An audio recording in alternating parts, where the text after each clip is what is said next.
Asalaamu calaykum waraxmatullaahi wabarakaatu. Kusoo dhawaada channelkayga. Maanta waxaa idin wada macmacaan oo easy ah. Marka waxaan ku bilaabay caanaha ujeedaan ayaan ku bilaabay. Hal koob ayaan ku shubay baaquliga. Mashiinka gacantan ku qasaya marka. Caanaha waxaa biyo waaye. Biyo zaid uma aha laakiin xoogaa biyo waaye. Marka waxaan rabaa inuu yaraa adkaado.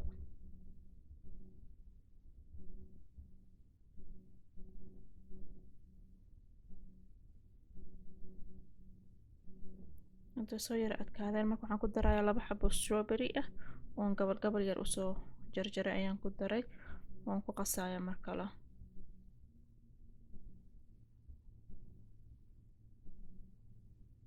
waxaan kaloo ku darayaa 2 qaado camal oo caanihi macaana ah ayaan ku darsaday waan qasayaa dana mar kale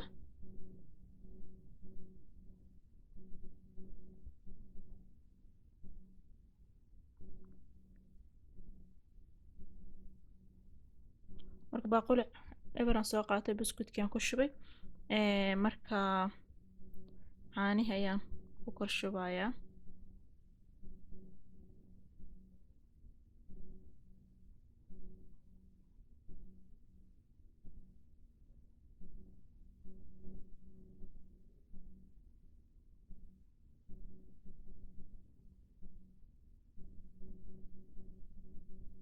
halfkii kale ayaan dana kor uga shubay caanihi intii soo hortan dana kor uga shubay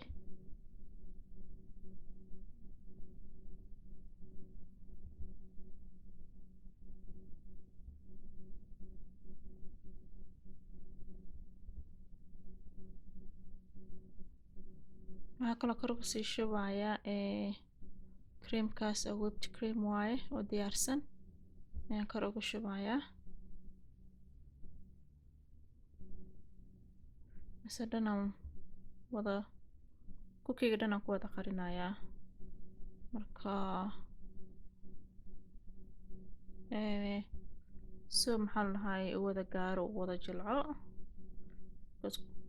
kukiga waxaa la rabaa inuu jilco qoyaanka maxaa la dhahay gaaro marka waan ku wada firaarinayaa marka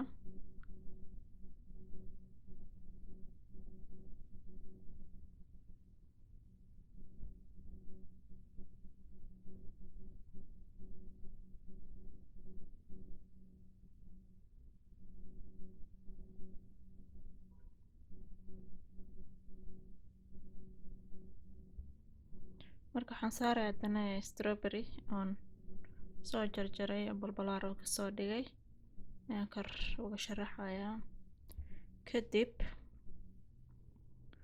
bac ama dabool haddaa haysatid afka uga xiraysaa kadib fridge-ka qaybta hoose gelinaysaa ilaa 4 saac camal waxaa la rabaa kukiga inuu qoyo saan hore ugu soo sheegay marka kukiga hadduu qoyo diyaar waaye marka saasaan sameynayaa fridge-kan gelinayaa for adila 4 saacadood kana si fiican u soo wada qoyay maasha Allah ujeedaan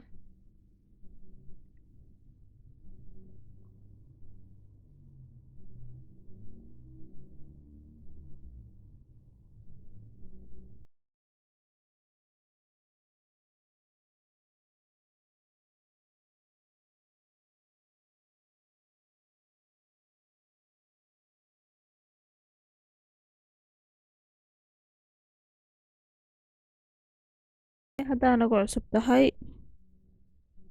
ha ilaawin inaad subscribe garaysid haddaa hore noola sii joogtayna ha ilaawin inaad comment garaysid like garaysid share garaysid videogan insha Allah asalaamu calaykum waraxmatullaahi wabarakaatuh